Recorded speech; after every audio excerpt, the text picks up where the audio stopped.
గతంలో పవన్, మహేష్లు సంవత్సరానికి ఒక మూవీని ప్లాన్ చేసుకునేవాళ్ళు. ఆ తర్వాత పవన్ కళ్యాణ్ తన మూవీని 1.5 ఇయర్కి ఒకటి చొప్పున ప్లాన్ చేసుకున్నారు. మహేష్ బాబు సంవత్సరానికి 2 మూవీల వరకు ప్లాన్ చేసుకుంటూ వస్తున్నారు.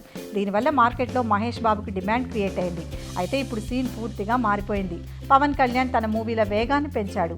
సంవత్సరానికి 2 మూవీలు తప్పనిసరి, కుదిరితే 3వ మూవీ కూడా ఉంటుందని అంటున్నారు. దీంతో పవన్ కళ్యాణ్ ఎన్నడూ లేని విధంగా వరుస సినిమాలకు సైన్ చేస్తూ బిజీగా ఉంటున్నారు. తాజాగా కాటమరాయుడు షూటింగ్ని పూర్తి చేసిన పవన్ కళ్యాణ్ త్వరలో త్రివిక్రమ్ శ్రీనివాస్తో కొత్త చిత్రాన్ని మొదలు పెట్టనున్నాడు. ఈ చిత్రం కూడా త్వరగా పూర్తి చేయనున్నారు. ఆ తర్వాత వెంటనే మరో చిత్రాన్ని స్టార్ట్ చేసేందుకు పవన్ కళ్యాణ్ రంగం సిద్ధం చేసుకున్నారు. తమిళ దర్శకుడు ఆర్టీ నీసన్తో సినిమా చేయనున్నారు. ఇలా ఈ వరుస 3 ప్రాజెక్టులతోనే పవన్ కళ్యాణ్ రెడీ కావడంతో ప్రిన్స్ మహేష్ బాబు సైతం పవన్ దూకుడుకి షాక్ అవుతున్నారు. ఎందుకంటే పవన్ కళ్యాణ్ యాక్టివ్గా సినిమాలను చేయడంతో మార్కెట్లో పవన్ డిమాండ్ పెరిగి మహేష్ బాబు డిమాండ్ కాస్త తగ్గిందని అంటున్నారు.